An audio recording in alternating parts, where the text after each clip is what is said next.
everybody. It has been a while since I live streamed, and even longer since I had you on the channel, Katherine. How's it going? I know we keep meaning to do something and then not doing it. This has been in the works for months. Too much CIs. So much CIs and being worker oriented, dev Yeah. T, all the nonsense. Worker oriented. I love that one.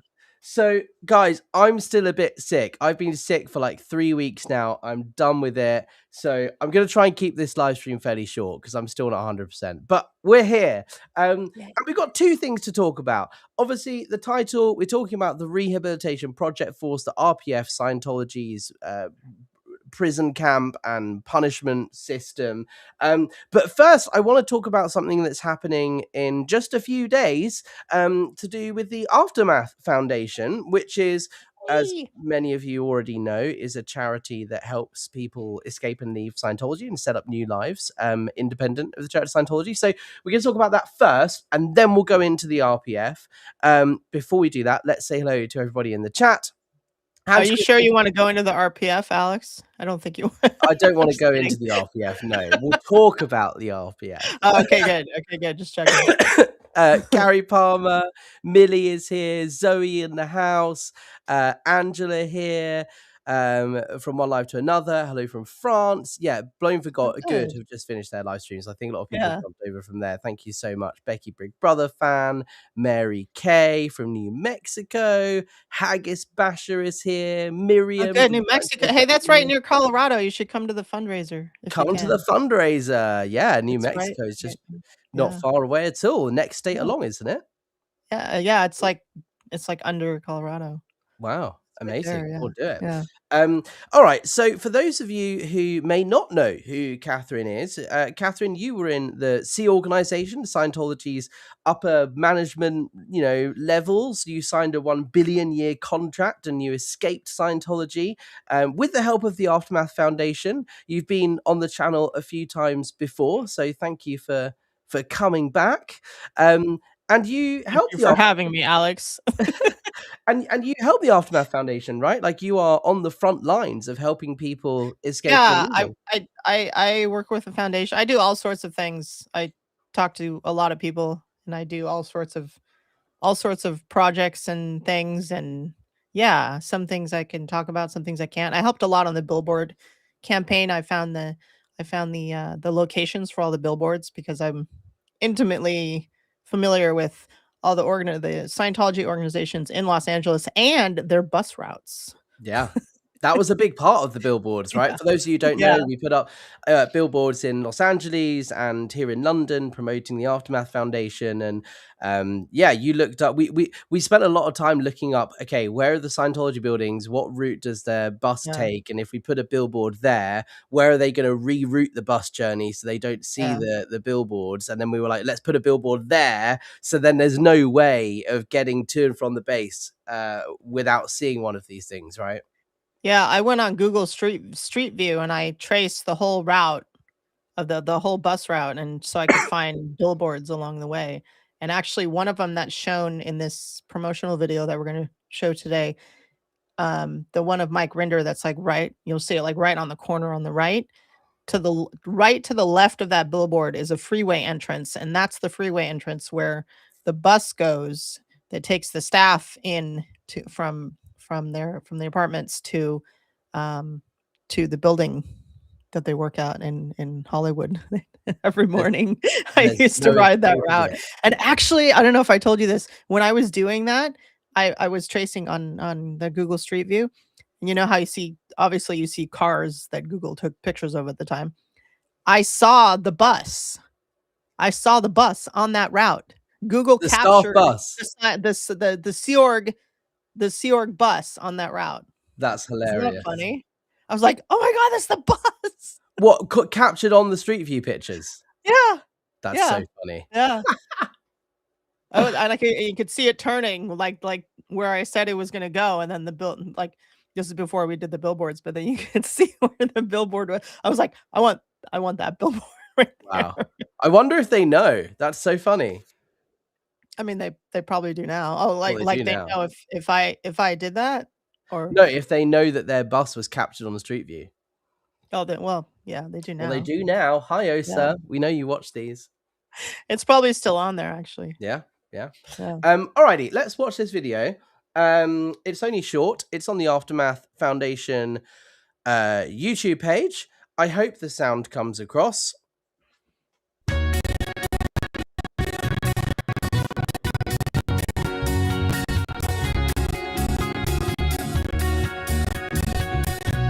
I hope so.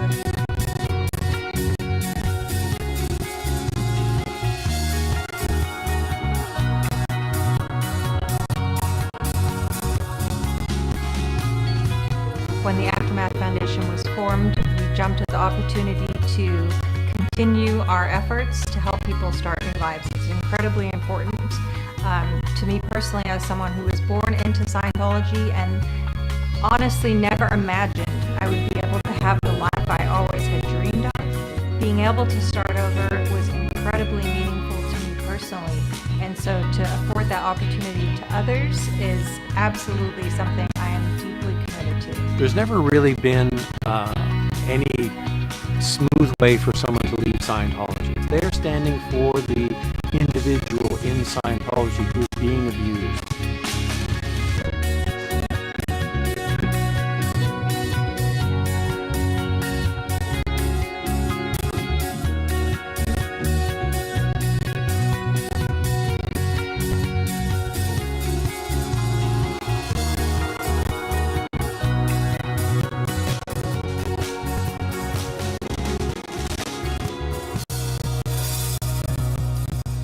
So there we go. Well done, and thank you, Mitch Brisker, for his work on that video.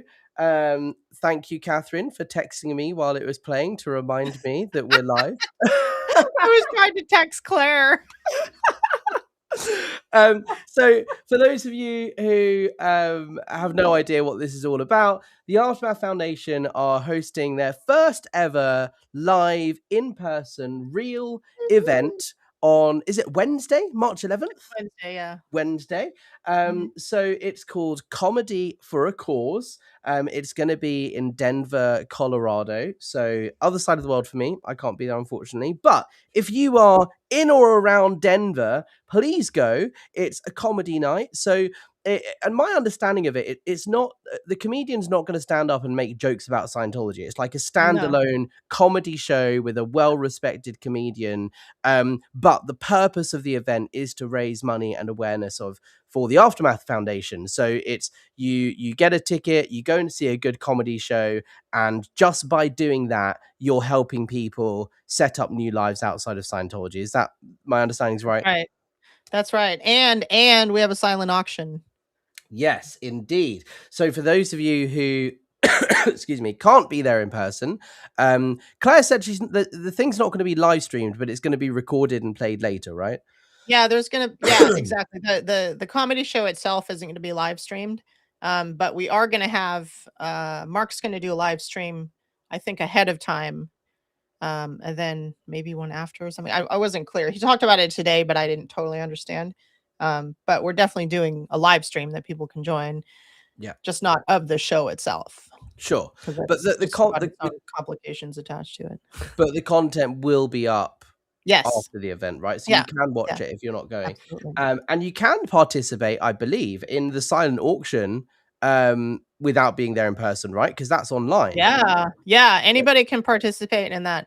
And I have a bunch of stuff in this auction. I'm so excited about this. Yeah, so this is And something that I've just posted the link in the chat. Claire has just said, yes, pre-event live stream, wonderful. So the silent auction is open until 11:59 p.m. Mountain Time on March 13th, L. Ron Hubbard's birthday. And essentially, there are items up that you can bid for, and of course, all the proceeds will be going to the Aftermath Foundation. There's cool things like Amazon gift cards. There's, look at this, a 7-night stay in a Belizean Cove Estates Airbnb. Look at that. And then a load of your artwork because you're a photographer, Katherine.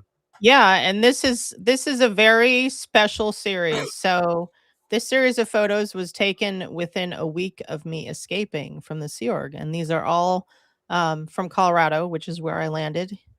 And yeah, they're pretty special.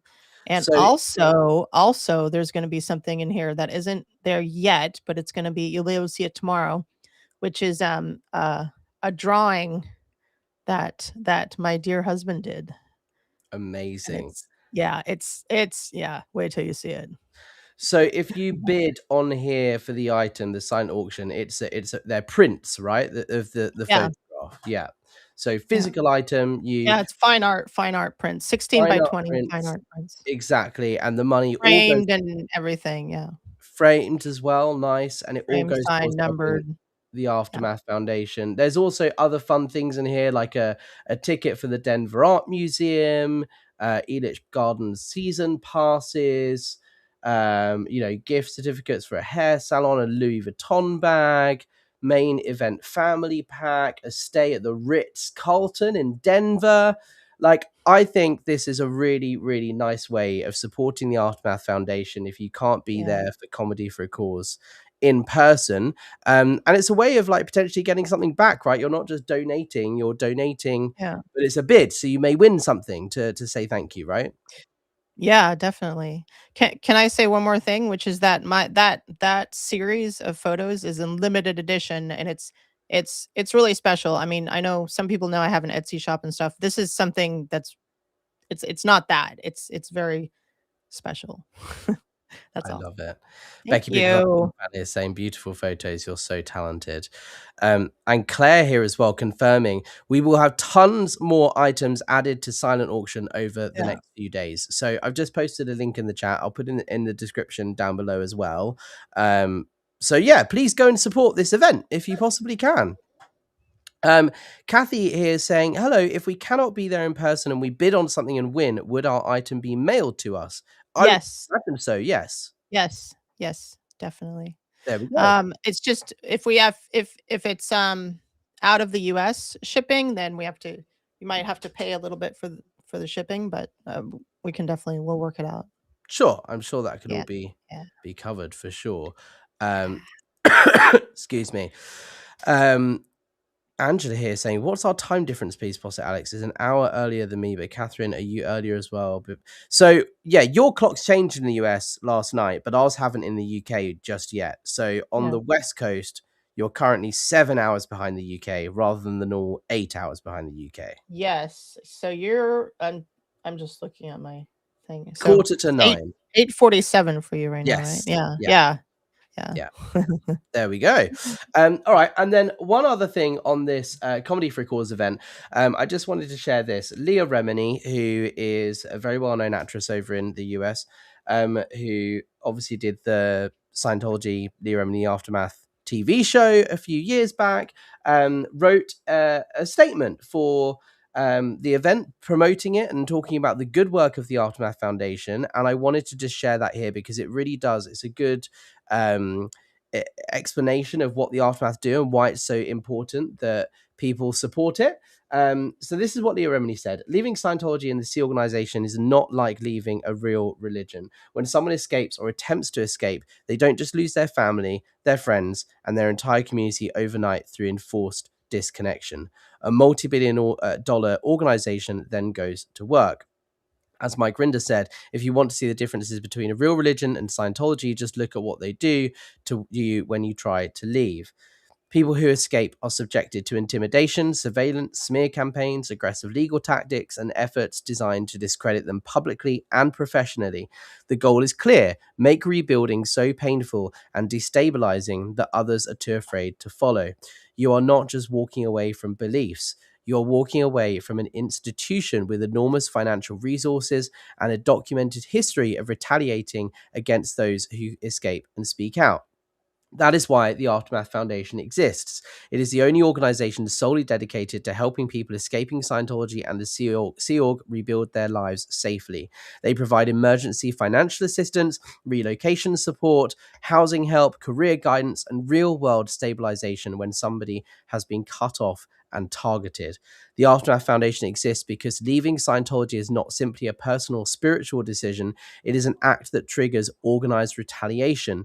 The foundation provides protection, resources, and a path forward for those who have the courage to leave. Supporting this work means standing with survivors against a system designed to break them. If you believe people deserve the freedom to leave without being punished, if you believe no one should face organized retaliation for reclaiming their autonomy, please consider supporting their March 11th fundraiser. Even if you can't make it, any support is greatly appreciated. This work is not symbolic, it is protective, it is restorative, and it is life-saving. So I just wanted to share that because very wise words from Leah there, explaining why it's important that people get behind the Aftermath Foundation, support them, and support this event in any way that they can. Yeah, exactly. Yeah, that's really well written. I hadn't actually seen that. I saw a shorter version of it, but I hadn't seen this one. That's It's great. such a good statement, right? Yeah. And it Yeah. really highlights the Aftermath Foundation is not just, you know, a vanity project or something that is set up in name. Like, it does genuinely help people. It helped you escape Scientology. It helps lots of people every single week contact the Aftermath Foundation for help, and it does provide that real needed support in whatever way that may be. Someone might not necessarily need financial help, they need peer support or something like that, and that's what the Aftermath help with as well, right? Yeah, exactly. Career counseling. There's a group a group therapy support group. Sorry, there's a support group people can join. There's all kinds of things, and like you say, peer support. Like if you just need someone to talk to, whatever, that's great. Precisely. So please go and support Comedy for a Cause. Go to the event if you can. I put the link in the description. I put the link to the silent auction in the live chat. So I'll put it in the description after the live stream finishes. A great comment here from Ed saying, "Hi, Katherine and Alex from Denver, Colorado. You two are amazing. Thank you. Please go to this event, Ed." Oh, good. Yeah, come to the event. Absolutely. Alrighty, let's move on to the other topic I want to talk about, which is the RPF. There's been a lot of talk about this in Scientology for a long time, the Rehabilitation Project Force.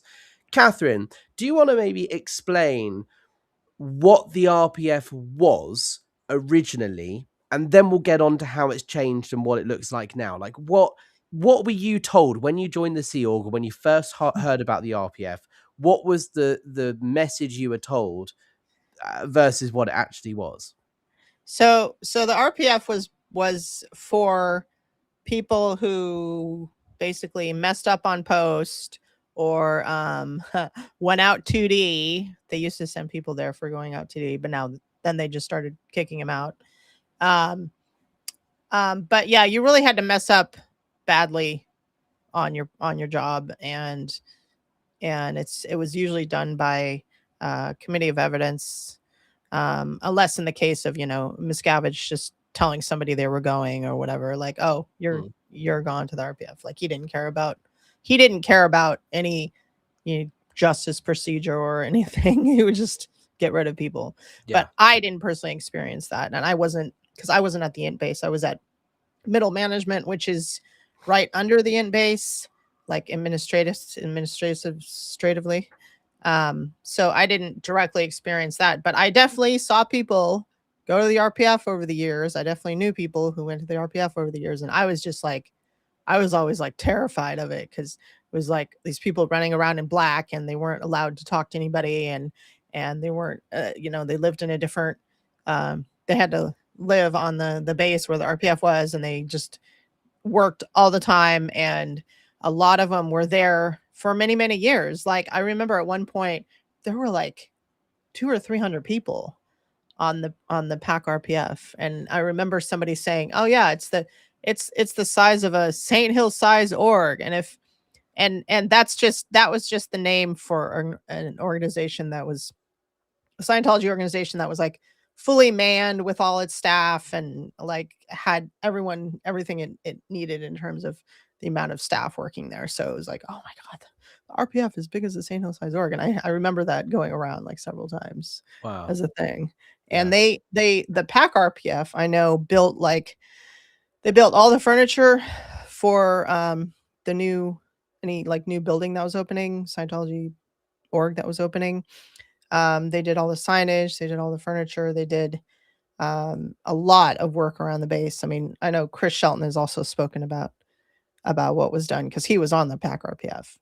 Yeah, I think it's important to note that the RPF, the Rehabilitation Project Force, existed. There were lots of different RPFs, right? So the RPF was technically a program like that you would be sent to Yeah. when you messed up as a Sea Org member, and there were lots of different forms, right? So there was the PAC RPF, which was in Los Angeles. The PAC base is the big blue buildings that people have seen pictures of and in documentaries and such. There was also an RPF at the international base, Gilman Yeah, Hot Springs. there was one there then for a while, but then they moved they canceled that and moved everybody and started sending Well, people to PAC. yeah, Yeah. that was so the RPF at the int base was where we got the hole from, right? Which was being talked about in. That was different. That was not the RPF. That was Dave just coming in and like busting people and telling them you're gonna go here and do this that no, that was not considered Wow. the RPF. But either way, That was actually worse than the RPF, and that was the point yeah, I wanted to make here is that I don't want to say that the RPF was anything good at all, but they were given an exact program, like they're supposed to do such and such auditing and such condition formula and whatever, and people did do it and finish and come back and yeah, and go and on another post again, and they weren't considered shitheads anymore. You know what I mean? And there was an RPF here in the UK as well at St Hill. Mike Grinder has talked about the RPF at Yeah. St Hill, and how he was once, for example, thrown in the lake at St Hill during the winter time as punishment. And other people that I know have talked about being on the RPF. And it appears these different forms of the RPF went from one extreme to the other, like the whole, the hard manual labor, the interrogations, the hours and hours of being stuck in this building that you're not allowed to leave, and so on, like that. Those are the most egregious human rights abuses on the RPF. Yeah. There were, and again, like you were saying, it wasn't pleasant to be on the RPF at St Hill, but it does appear that the other forms of the RPF were less abusive. Like, for example, you might be only expected to do construction work rather than being physically beaten up by David Miscavige, for example. Still abusive, but a Yeah. different form, right? And this was the whole Yeah. point. It's a punishment program that Yeah, was and meant to consist of hard manual labor, physical work, but also interrogations and training in Scientology techniques to help rehabilitate you, right? yeah, and I guess the point I was kind of trying to make, and this is only would be important for people in the Sea Org, like they would consider this valuable, which is on the RPF they had like a specific program that they did, and once they were done, they graduated and they were done, and they could go back and join the group again and have a post and whatever. And like I said, they weren't considered to be complete shitheads anymore. So, but like for example, with the whole, people were put there and with no like, okay, this is what you need to do to be in good graces again. And maybe Miscavige pulled somebody out, like he would pull Mike out to go and do an event, and then just send him back to the hole and just be like, oh, okay, well, you're not done. You're not, whatever. Like, just keep people there. And now what they do is they send people to the decks, like the decks Project Force. And it's kind of like that. I remember seeing it at the ILO, the Int Liaison Office. That's where I was in LA. After they said the RPF doesn't exist anymore, staff are Yeah. supposed to be handled by, qualifications and HCO and whatever.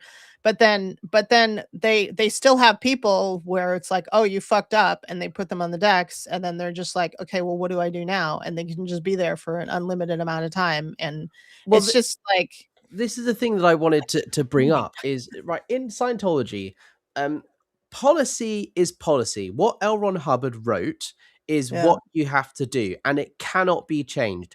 Yes, David Miscavige has changed some of it and so on, but what he's told Scientologists isn't that he's changed it, it's that he's found or Yeah. uncovered this, and right. what is now being delivered is actually what L. Ron Hubbard wrote.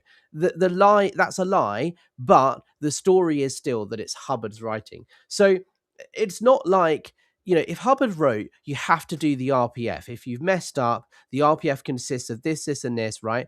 They have to do that. There is no mechanism in Scientology by which they can get rid of a policy written by Hubbard, or say, we're not going to do this anymore, we're not going to apply this, because that is a high crime in Scientology. So when they talk about the RPF no longer existing, this is, I imagine, has come about because there was a lot of press and coverage and documentaries and ex-Scientologists speaking out, people talking publicly about how there is this punishment program in Scientology that involves hard manual labor, doing construction work without any training or safety, like PPE, hard hats, all that sort of stuff, sleeping, on the floor with no real beds, being interrogated, like all of these horrible things. When that news started to come out, Scientology knew that this was going to look bad for them. So they came out and said, we've got rid of the RPF. It no longer exists. But they say the same thing about fair game. There's a policy here that says fair game is cancelled. We don't But do no, fair game. what that policy actually says is the policy known as fair game is cancelled, but the treatment of suppressive people remains the same. So it's essentially, we're going to carry on doing it. We're just going to call it something different. So on paper, the RPF may no longer exist, but they still have to do what Hubbard said to do, which consists of all of the things the RPF was. They just are not calling it the RPF anymore. They're calling it... Yeah, and they don't dress them in black and force them to run all over the place. Right. They just... And so what do they call it? They call it DEX or like EPF Part 2 no, or they something? call... Well, I guess it depends on the person. Probably some people they send back to the RPF, but they generally have like a DEX Project Force. That's what they call it. Like when the whole Chase wave happened and all the credit card fraud and all this, and they busted like all the sales staff and registration staff and all the missionaries, and there's so many people busted after that. And I remember the DEX Project Force in the ILO was like huge. There were like, I don't know, like 30, 40 people on it or something. I mean, it was huge for us, you know what I mean? There weren't like hundreds of people. But there were a lot of people on it.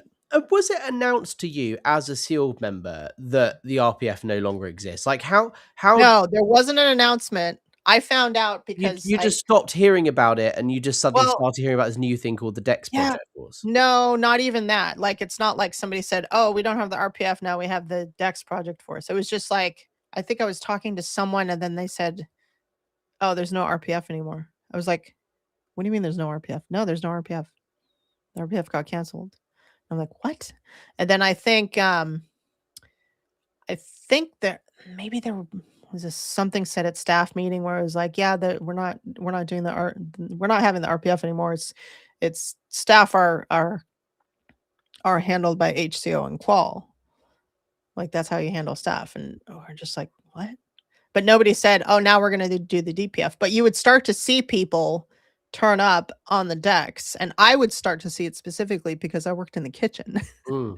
So I saw everybody, because everybody had to eat. It didn't matter how much they tried to keep people segregated from the rest of the staff. I would see everybody. So I would know everything that was happening on the base. I would know everybody that was busted. I would know anybody that blew anything. Like, you could tell when some guy came in with a security guard and he was not, and the guy was not in uniform and he was with security, and security's like escorting him all over the place. They're like, oh yeah, he blew and he was recovered. Like, things like that.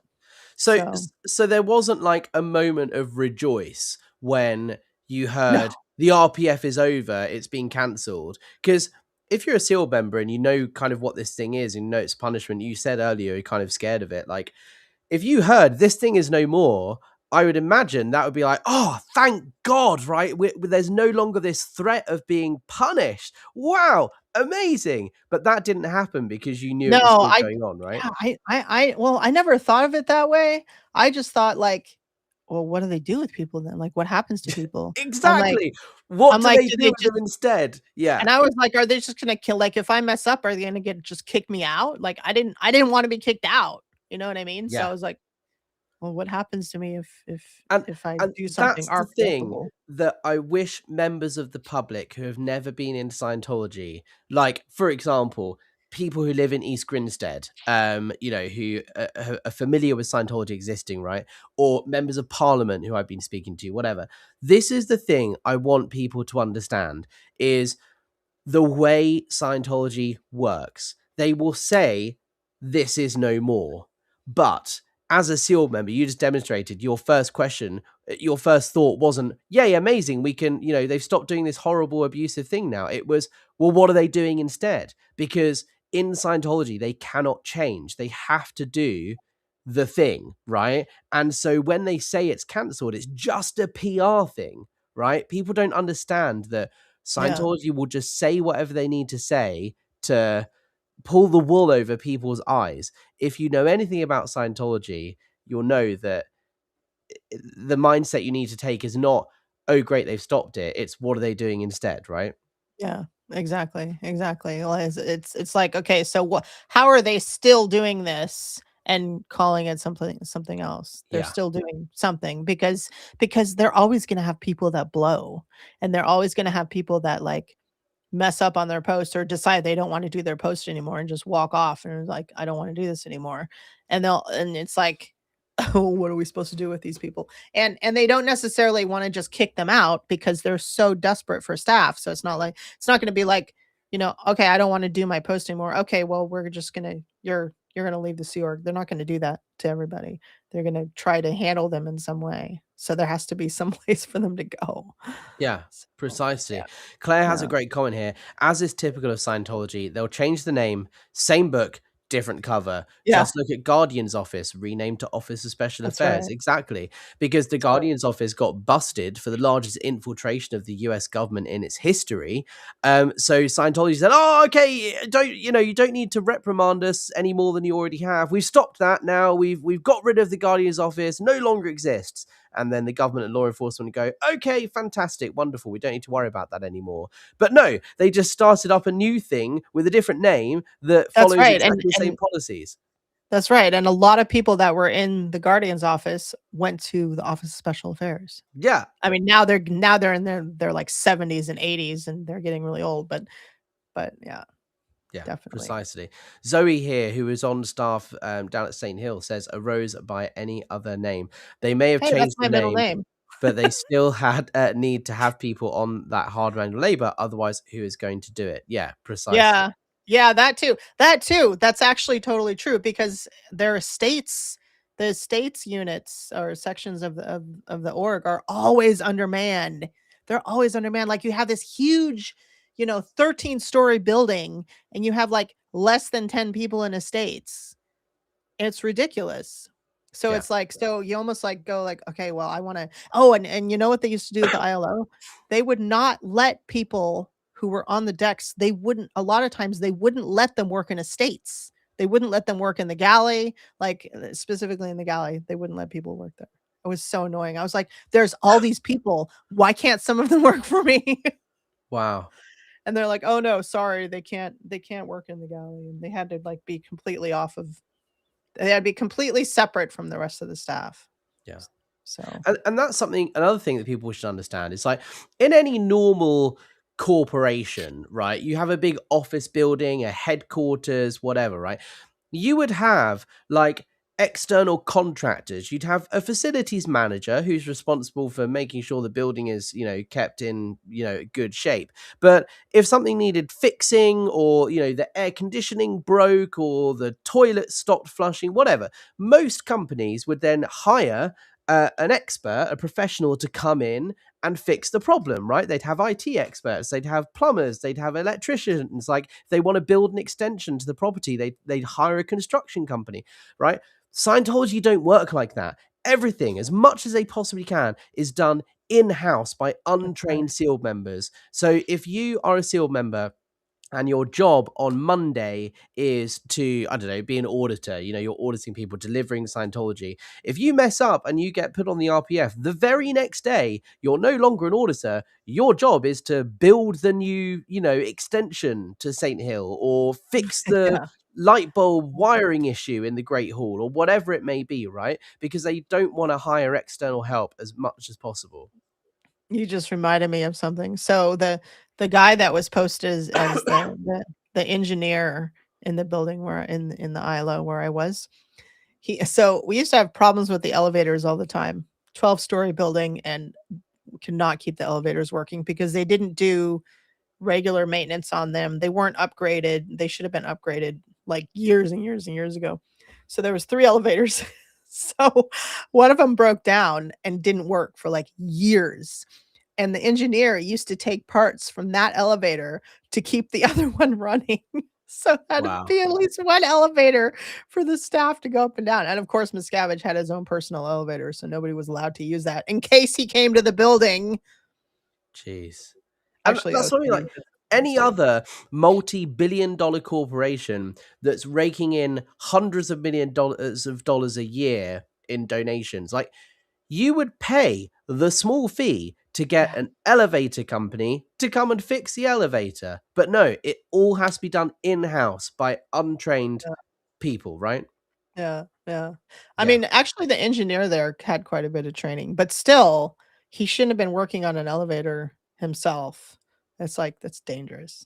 It's Yeah. actually really And, dangerous. and with no budget and probably no safety precautions, and the guy who's doing that is Yeah. also responsible for anything else that goes wrong in the building. He's I not like a remember specialist. when there were no elevators working, and the dining room was on the 6th floor, and so all the food had to be brought up. All the food had to be brought up the stairs for 600 people. Oh my Had to gosh. bring it up the stairs. Wow. Yeah, That's those were the insane. days. Yeah. Those were the days. So essentially, what I think we're trying to say here is that the RPF absolutely did exist, and it absolutely does exist. It just has a new name. It's called Yeah, the DPF, the Dex Project Force, right? yeah. What would you like people to know who are watching this, who, you know, are maybe protesting Scientology, or who want to do something about, you know, the abuses of Scientology? Like, you know, people on the front lines talking to politicians, all that great stuff. Like, what do you want them to know about the Dex Project Force? It's just it's just a punishment system. It's Mm. like it's I don't like there's no comparison to it. I guess in the military they do something like I don't know what happens in the military if you screw up. I know they have like a whole court martial system and stuff, but it's not it's not that. It's just it's to punish it's punishment and degrading. I can't say the Degradation. word. Yeah. I can't Yeah. talk today. But yeah, it's just that. And it's really there's human rights violations there, and it needs to be stopped. Yeah. It Yeah. really does. And when you hear or you read somewhere that Scientology disbanded the RPF, they're not doing it. Um, uh, that's technically true, but they are still treating people in the same way. You need Yeah. to really look at every word Scientology are saying. When they say something, they do it, it's crafted to try and manipulate how things come across. They won't say, we've stopped treating people like that. They'll say, we got rid of the RPF. Well, Yeah. yeah, they technically did get rid of the RPF, but they're still doing the thing, right? And that's what you need to do when you read stuff that Scientology put out, or you see comments that they put out in their press release and all that sort of stuff. Like, actually pay attention to every single word, because it is carefully crafted to manipulate the narrative so that you read it and think, oh, great, they said they've stopped doing it. No, they said they stopped calling it that. Yeah. It's a small detail, but it's all crafted. Yeah, it's the comparison to the Guardian's office in OSA that's an excellent Yeah, comparison. precisely. And does the Dex Project Force exist? Like, there are SEAL, like obviously there's SEAL bases all over the world. There's Flag, there's, you know, the PAC base, there's INT, there's St. Hill, and so on. Does the DPF exist at every Sea Org base. No, I'm sure. And I'm sure, because they have to have some place to go. They have to have some place for staff to go. Or so if someone like messes up really bad, or if they blow, or if they were like, no, I just want to leave, and they have to have some place to put them where they're trying to like handle the person so that they can go back on a post and work for them again. They don't want to just say, oh, just leave. Like there has to be some place, some structure for them to go to. So yeah, I'm sure it's on every single base. And no SEALD member is exempt, right? Even if you are a SEALD member posted in a city level class 5 org like London or Edinburgh or whatever, like you could still be put on the RPF. Like they won't have that at London org, or the DPF, but they would send you to St. Hill to do the DPF at the nearest Yeah, SEALD I base. guess it depends. I mean, I know they send people like to the CLO to for ethics handlings and stuff. And also I think it depends on the person and their position and stuff. Because if you have like some executive, they're not gonna like want him around in the org doing some ethics program where all the public are gonna see them. They're gonna want them hidden away, you know. So yeah, they would probably send him to the CLO. But not to do, I mean, I don't know. Like they send people to the CLO all the time for ethics handlings, and then people from the CLO will go to LA to do the same thing, to do a similar thing. There used to be people show up on the decks at the ILO all the time from CLOs. Yeah. It's all behind closed doors, right? Yeah. Yeah. Yeah. Alrighty, let's look at some of these comments and questions. Angela here saying, Katherine, you did a magnificent job finding the spaces for the billboards. And Alex can't wait for June to come around for your event and live panel. Yeah, absolutely. That's another event that's gonna be great. that we're doing. In June, we will be hosting a talk in East Grinstead. More on that a bit later on, but thank you so much. Rob YouTube here saying, did anyone except Miscavige have the power to send people to the RPF without due process? Yeah, I mean, there were probably other execs that did that. Like if you And had a like Sea Org mission, right? CMO or something. Yeah, Sea Org mission. Yeah, I mean, they could. Because Sea Org missions have ethics, like autonomy, right? If you're working at St. Hill and a mission gets fired out from Flag or Int or whatever to handle the flap at St. Hill in East Grinstead, the ethics mission has basically the power to do whatever they need to do to get the org operating again as Miscavige wants. So yeah, like they could just remove somebody from post and just say, okay, you're off post, you need to be handled by ethics. So then they could decide to send them to the DPF after that, or whatever. But apart from like a mission like that or Miscavige, no, I think the DPF order would have to come through ethics, through like the system, right? It's supposed to, but it's, they don't do that all the time. They know they just violate their own policies left and right. They really do. Like people are supposed to get ComEvs and they're supposed to be told what they did wrong and what they can do to fix it. And for example, when I was in Columbus, I was friends with the person who used to be the flag banking officer, and she got in trouble with the whole Chase Wave thing. But she wasn't given a ComEv because they couldn't put anything in writing about credit card fraud stuff. So she wasn't given anything. She was just told, oh, you can't ask public for money. You're not allowed to ask people for money. But then she'd be told, but you have to reg people, but you can ask them for money. Jeez. So, it's like Amir, when he left Scientology, he said that his executive director and OSA confirmed with him that I am a declared suppressive person. I'm like, well, this is news to me because I've got my PTS type D declare on the wall. I haven't seen my SP declare. I haven't had a ComEv. So OSA, if you're watching, please send me my SP declare. If it's not written, it's not true. And if you haven't done that just yet, then I would like a ComEv, and I will happily go to a committee of evidence at London Org. I think that's fascinating what they did with Amir, by the way. I wonder if that's like a new thing they want to do, like actually like put something in writing so that they can later reference it and say, well, he was dismissed from staff and this is all the specifics and this is what was written to him. No, so I think that's the ED trying to do what he was supposed to do, and he's going to get in trouble for it. Maybe, yeah. Could be. But Could be. who knows? All right, next one here is Nikki here saying, is RPF only for SEAL members, not public Scientologists? Yes, it's only for the Sea Org, right? Yeah. Yeah. Yeah. With the exception of the Edie Hamburg many years ago. But she wasn't public, actually. She was staff. Staff, yeah. Yeah. Becky, Big Brother fan here saying, the RPF is a re-indoctrination program to ensure SEAL members are punished into submission and compliance. That's a really good summary of it. Well done. Yeah. Angela here, RPF, hard manual labor, so not fair, being sent someone there for just a little mistake or for a kiss. Yeah, there's kind of no rhyme or reason as to why you'd be sent on the RPF. Like, you could have just annoyed Miscavige for some reason. Yeah, with that, you could have just annoyed Miscavige. I mean, but the lower you go down, the more it takes to send somebody. Like, they have to do something pretty monumental, bad, generally. Yeah. And Becky, Big Brother fan, final comment here is, with Miscavige, everything is a trap. Yeah, it's true. There we go.